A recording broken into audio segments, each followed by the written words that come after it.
الحمد لله.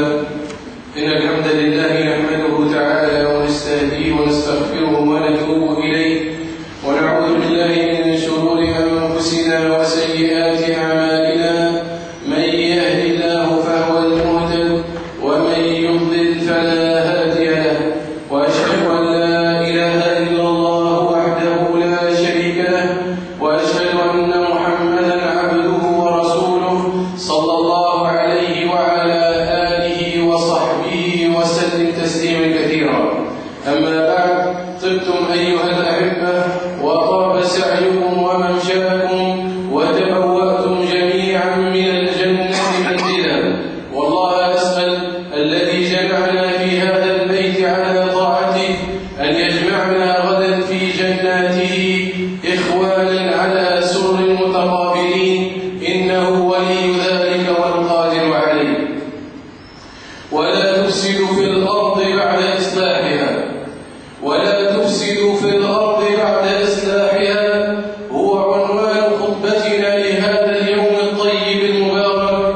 فأسأل الله أن يجعلنا ممن يستمعون القول فيتبعون أحسنه.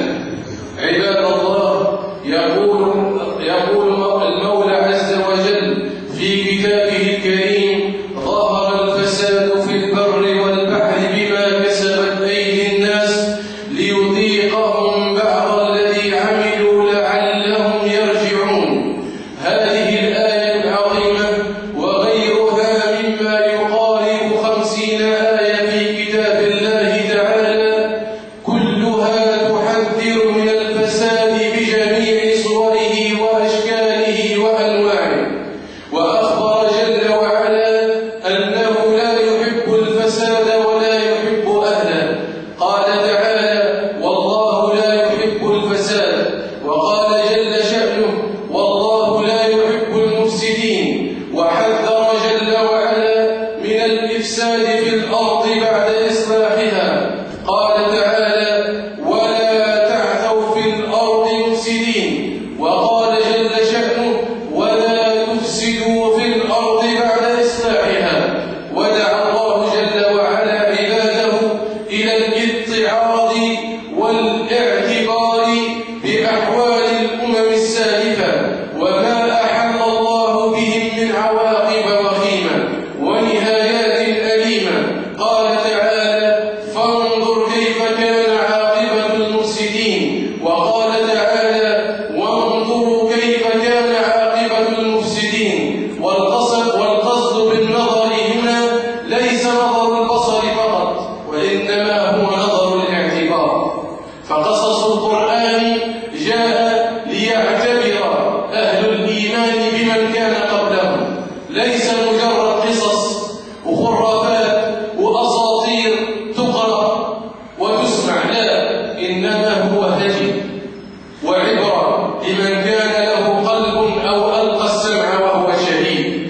ونهى الله جل وعلا عن اتباع كل مفسد وطاعته.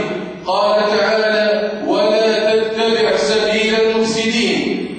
وقال جل شأنه: ولا تطيعوا أمر المسرفين الذين يفسدون في الأرض ولا يصلحون. وأخبر الله جل وعلا أن فساد العباد فساد للأرض وللبلاد. قال تعالى: ظهر الفساد في البر والبحر بما كسبت أيدي الناس ليذيقهم بعض الذي عملوا لعلهم يرجعون. ووالله لو تأملنا هذه الآية فقط وسمعناها بقلوبنا وعقولنا وعقلناها لتبنا وعدنا وعدنا إلى الله عز وجل.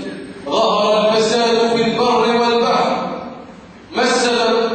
بما كسبت أيدي الناس من ذنوب ومعاصي، من ذنوب ومعاصي. لماذا؟ ليذيقهم كل الذي عملوا بعض الذي عملوا، بعض. لماذا؟ لعلهم يرجعون، لعلهم يتوبون، لعلهم يستغفرون. وذكر سبحانه نماذج من أحوال الأمم السابقة دعوة للعباد أن يتعظوا ويعتبروا في آيات كثيرة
مستنجدا بالله طالبا نصره جل في علاه. لوط نبي رسول من رسل الله عليه السلام يدعو على قومه لما لم ينتهوا عما يفعلون قال رب انصرني على القوم المفسدين. لتعلو أصوات اليوم بماذا تنادي؟ بتشريع المثلية الجنسية وبتشريع الشذوذ وأنها حرية شخصية إلى غير ذلك مما نسمعه من عبارات والله إن البهائم أعزكم الله تترفع عنها. البهائم بفطرتها السليمة الحيوانات تترفع عن هذا العمل، ولكن ماذا تقول حينما تنتكس فطر أناس فتصبح فطرهم أدنى مستوى من الحيوانات؟ ولا عجب، فقد أخبر الله تعالى بهذا قال أولئك كالأنعام بل هم أضل أولئك هم الغافلون. قال جل شأنه وإن من شيء إلا يسبح بحمده ولكن لا تفقهون تسبيحهم. فهذا الشجر يسبح وهذه الدواب تسبح وكثير من الناس لا يسبح بحمد ربه ومولاه. ومن الإفساد يا عباد الله السرقة وانتهاب الأموال بأي صورة كانت وعلى أي هيئة حصل ذلك. ولهذا قال الله عز وجل عن إخوة يوسف عليه السلام قالوا تالله لقد علمتم ما جئنا لنفسد في الأرض وما كنا سارقين. لأنه من المتقرر أن السرقة ضرب من ضروب الإفساد في الأرض. ومن الإفساد يا عباد الله ترويج الخمور والمخدرات وما أعظم ضررها على الناس إفسادا وإضرارا. ولهذا كثير من الناس ممن يستهزئون بالدين يقول لك في مشرب بحرم الخمر، هو خلقكم خمر في الجنة، هو أعطاكم الخمر في الجنة. ولهذا لما ذكر الله عز وجل خمر الجنة ذكرها بقوله يتنازعون فيها كأسا لا لغو فيها ولا تأثيم. فنزه خمر الجنة عما في خمر الدنيا من أنواع الفساد وصنوف المضار. فشتان بين هذه وهذه. أيها الإخوة الكرام، إنه من الواضح الذي لا يختلف فيه اثنان أن الفساد قد عم وطم في أنحاء مختلفة من العالم الإسلامي ككل. فأصبحنا نشاهد الفساد الاقتصادي والفساد الإداري والفساد السياسي والفساد الاجتماعي والفساد الأخلاقي والفساد الديني والفساد العلمي بجميع الصور. ومن صور هذه الفساد على سبيل الذكر لا الحصر الذي ابتليت به الأمة في الأموال السرقة والاختلاس والرشوة والتربح بالوظيفة والخيانة للمسؤوليات. وفي العمل الإهمال والتقصير وعدم الإتقان والمحسوبية وبخس العامل حقه وعدم أداء الأجير أجرته والإسراف والتبذير والبذر الذي تجاوز حدود الزمان والمكان. وفي جانب التجارة الغش والتدليس والمماطلة واحتكار السلع وغير ذلك من صور كثيرة من الفساد التي لا تخفى على أصحاب العقول ولا تخفى عليكم، فأصبحت واضحة للعيان. نسأل الله العفو والعافية. لقد أصبح الإنسان لا يجد السلعة الصحيحة ولا يجد البضاعة الأصلية بسبب الفساد وبسبب قلة الأمانة وبسبب عدم الخوف من الله سبحانه وتعالى وبسبب عدم مراقبته. وأصبح الرجل الكفء لا يجد له مجالا في الوظائف، فتقدم وتذهب الوظائف للأقارب وللمحسوبيات وللمجاملات لمن يدفعون أكثر، وذلك بسبب الفساد والعياذ بالله. أصبح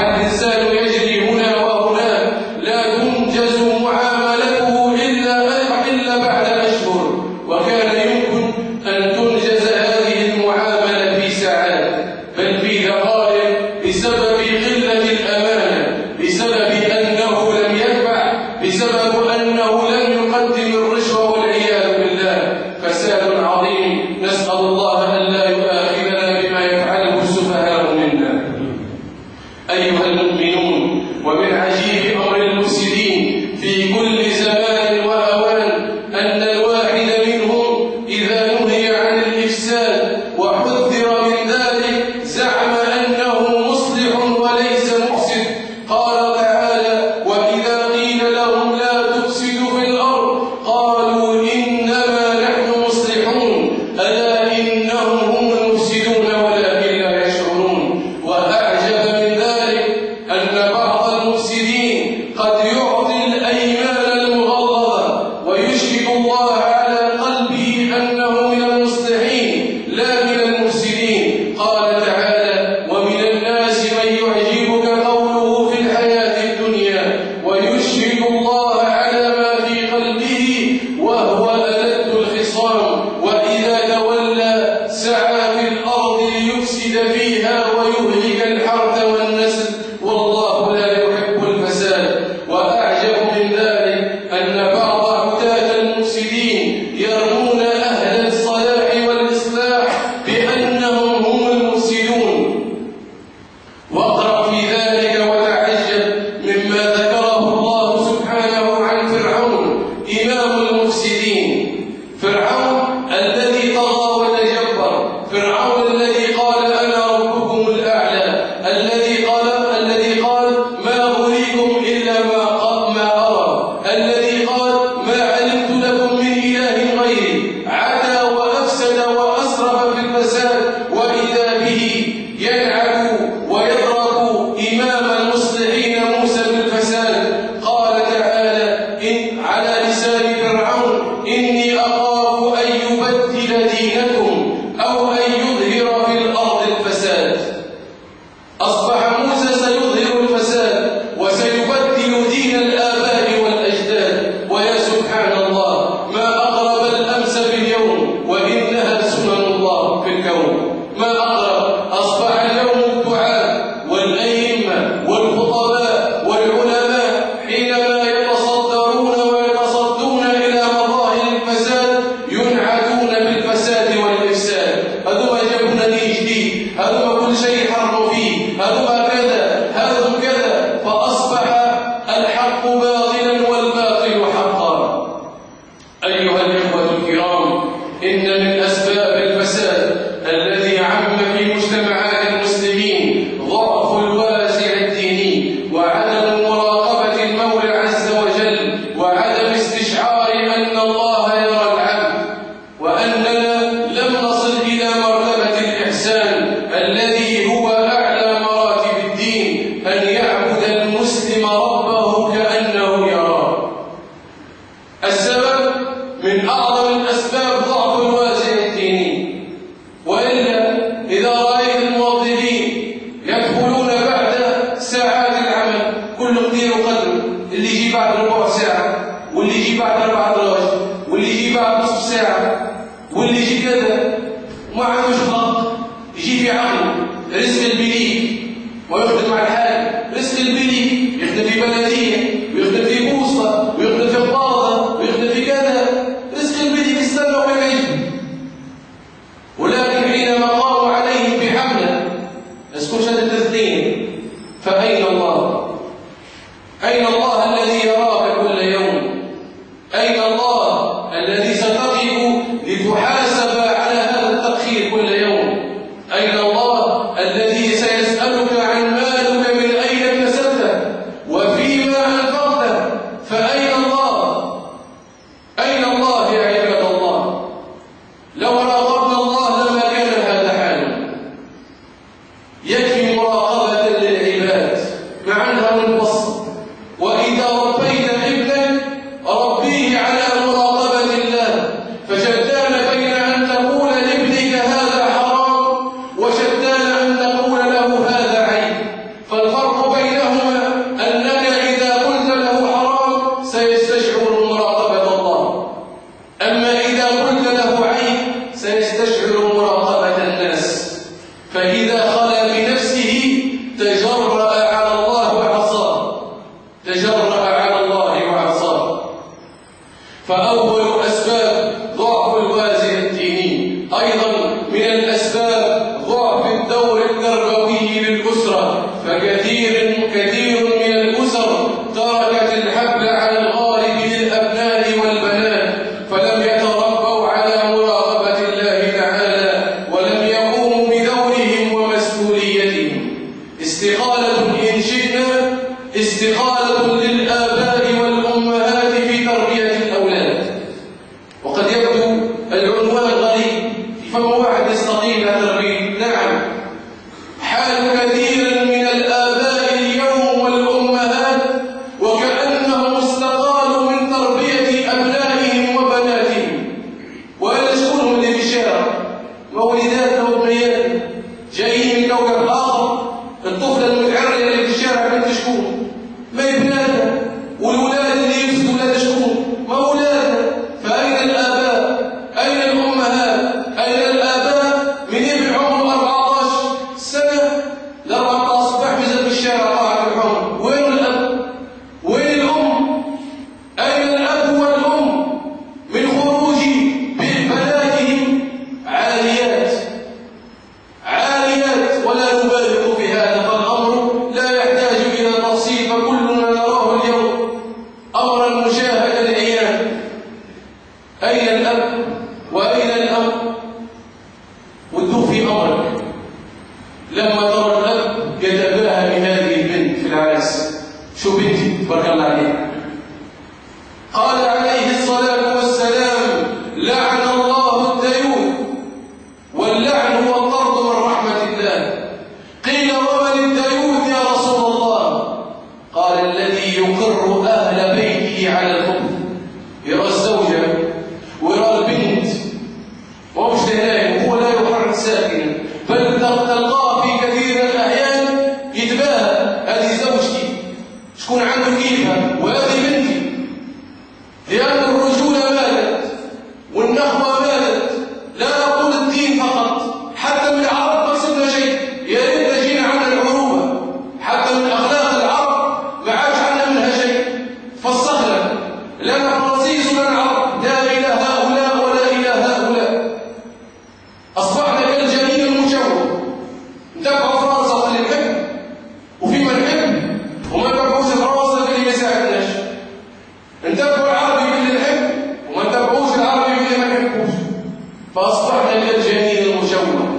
وأين مسؤوليتك أيها الأب؟ كلكم راع وكلكم مسؤول عن رعيته. ما قلت لك روح للدار وشد السلطات واضرب مرتك وبنتك يصلح حالك، وإنما بالوعظ وبالأمر، تارة بالترغيب وتارة بالترهيب، تارة بالوعد وتارة بالوعيد. قال تعالى: وأمر أهلك بالصلاة واصطبر عليها. وأمر أهلك بالصلاة واصطبر عليها. يا أخي اليوم الأب والأم يجن جنون إذا الولد ولا البنت ما نشوش فقريته ولا يحرك ساكنا، صلى ولا ما صلى ما يقلقوش، مش مشكلة. توكيد كان يقطع تو يصلي، تو بالاقتناع يعني، تو خليه وحده. وقت اللي تكبر كان حابة تتحجب ما كانش هي حرية، هي قادرة بروحها، وهو كيف كان حابب يصلي. والله توفي أمرك. اللي يحكي معك شكون؟ محمد وصالح وعلي ولا البدري وجوه فيه؟ شكون اللي يحكي معك؟ شكون هذا اللي يحكي معك؟ علموا أبناءكم الصلاة وهم أبناء 7، واضربوهم عليها وهم أبناء 10. وينك أنت من هذه النبي عليه الصلاة والسلام؟ وينك أنت؟ ستسأل عن ابنك وستسأل عن بنتك. حق الولد على الوالد، ونسيتوا هذا. الولد عنده حق عليك أن تعلمه الكتاب، تعلمه أمور دينه، هذا من حقوقه. اليوم سيبدو ما لا حط في بالك لو هذا شيء تفخنا أمام الله. قل له: يا رب سل أبي لماذا لم يأمرني مرة بالصلاة؟ يا أبي يا الله سل أمي لماذا لم تأمرني بالحجاب؟ وأبي لم يأمرني بالحجاب. سيقف أمام الله ليحاربك. فاتق الله، ندوق في مخيلنا، تقام الحجبة، لابس لباس شرعي، تقام في السوق، تختار البنت هكذا في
فساد وإفساد في الأرض.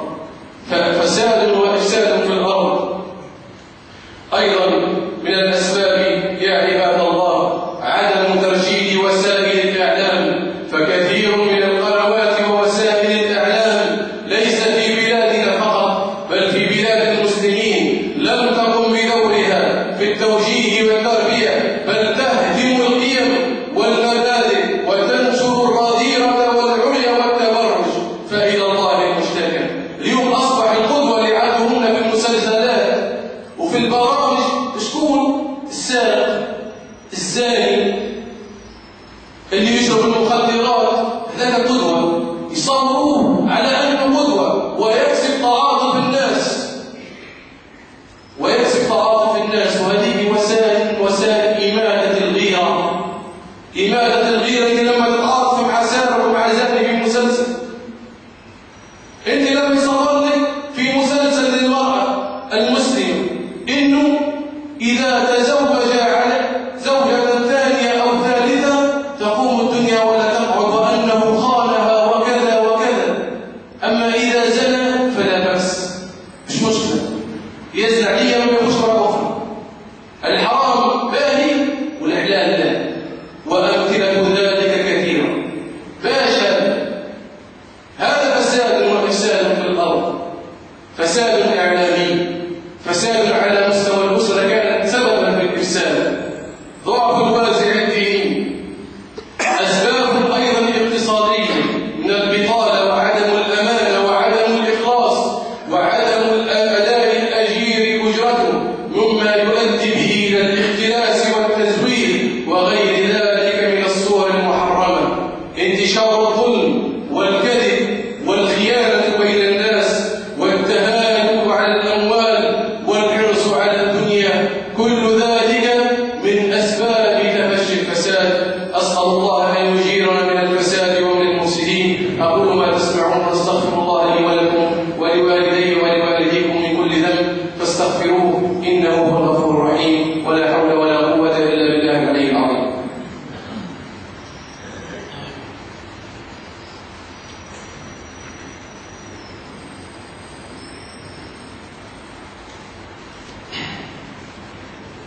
بسم الله وكفى، والصلاة والسلام على الحبيب المصطفى، وبعد. عباد الله، اتقوا الله واعلموا أن الإصلاح في الأرض بدعوة الناس إلى طاعة الله واتباع رسوله صلى الله عليه وسلم يعد صمام أمانا للأمة من الآفات والبليات والكوارث والأسقام، ويترتب عليه من الخيرات والبركات ما لا يعلمه إلا الله. قال تعالى: فلولا كان من القرون من قبلكم أولو بقية ينهون عن الفساد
إن الناس إذا رأوا المنكر فلم ينكروه أوشك أن يعمهم الله بعقابه، أوشك أن يأخذهم الله بعقاب عام، لأنه لا أحد يحرك ساكن، لا أحد ينصح، لا أحد يقول هذا يجوز وهذا لا يجوز، لا أحد يقول هذا حلال وهذا حرام، افعل ما شئت افعل ما شئت، ولا أحد يحرك ساكن. فإذا فعل الناس ذلك فلم ينكروا منكرا ولم يأمروا بمعروف فيوشك أن يعمهم الله بعقاب والعياذ بالله. ولكن دائما نقول في مسألة الأمر بالمعروف والنهي عن المنكر أنه يجب أن تتوفر فيها شروطه. ليس كل إنسان مؤهل أن يأمر بمعروف وأن ينهى عن منكر، يجب أن يكون عالما بالمعروف وعالما بالمنكر حتى لا ينكر شيء يعتقد أنه منكر وليس بمنكر. وفيه أسلوب أيضا بالوعظ والكلمة الحسنة إلى غير ذلك. لا ما يجيش إنسان يصدر مباشرة بدون أن يتبين وكذا ويحلل ويحرم ويكفر ويبدع ويفسق ويدخل ويخرج من الملة اللي يحبون. لا نقول بهذا أيضا، وإنما بشروطه. فالكلمة الطيبة أبسطها أن تخاطب الناس بكلمة طيبة امتثالا لقوله تعالى وقولوا للناس حسنا. أيها المؤمنون، لنتق الله ربنا ولنعمل على صلاح أنفسنا وصلاح أهلينا وأولادنا، ولنكن من أهل الحق والدعاة إلى الحق ومن المصلحين في الأرض، وأن نحذر أشد الحذر من سبيل الفساد وطرائق المفسدين، ولنعلم أن أول طريق لإصلاح الفساد هو تغيير النفس. إن الله لا يغير ما بقوم حتى يغيروا ما بأنفسهم. نعم، هذه يا عباد الله بعض الوقفات على الإفساد والمفسدين حتى نتبين إلى خطورة هذا الأمر، لأنه ما يلاحظ اليوم، لا نقول في بلادنا فقط، في سائر بلاد المسلمين، ما نلاحظ أن الفساد قد عم وطم، وما نلاحظ أيضا أن الناس قد أمنوا مكر الله، وكأنه نحن معصومين أن يعمنا الله بعقاب كما فعل بالأسلاف وكما فعل بأقوام من قبلنا. قال تعالى أأمنتم مكر الله؟ أأمنتم مكر الله يا عباد الله؟ إنسان لا يأمن مكر الله، وعليه أن يجتهد في إصلاح نفسه أولا وأهل بيته، وأن يسعى بالصلاح والإصلاح. وإنه والله قد صدق بنا قوله تعالى ظهر الفساد في البر والبحر بما كسبت أيدي الناس. اليوم الناس تشتكي من الحرج فيه، قال في برشا حرية قدر، عمرنا ما شفنا، لا مازلنا مش نشوفه أكثر من هذا. إذا ظللنا على هذا الطريق من البعد عن الله ومن الإعراض عن أوامر الله وعن رسول الله صلى الله عليه وسلم، قد نرى أعظم من هذا. اليوم يخص في المعلاش محافظة على الثروة المائية، شكون يجيبها وشكون ينزلها من السماء؟ إنه الله. أرأيتم أصبح ماؤكم غائر في الأرض فمن يأتيكم بماء معين. آيات نشاهدها كل يوم، حرارة الطقس التي نراها. أين المعتبر من هذه الحرارة؟ أين الذي قارن هذه الحرارة بحرارة الآخرة؟ أين يا عباد الله؟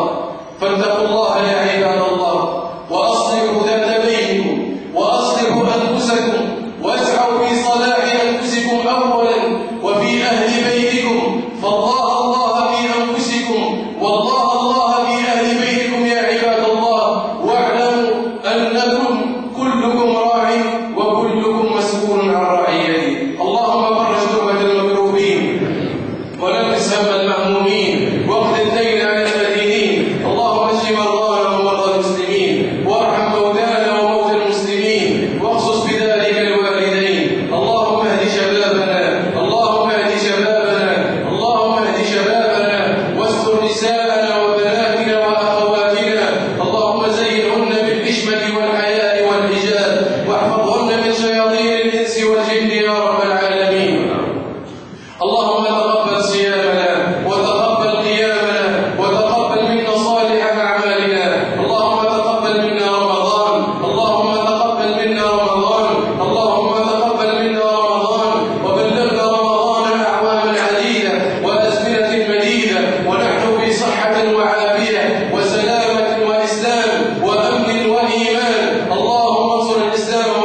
وصحبه أجمعين.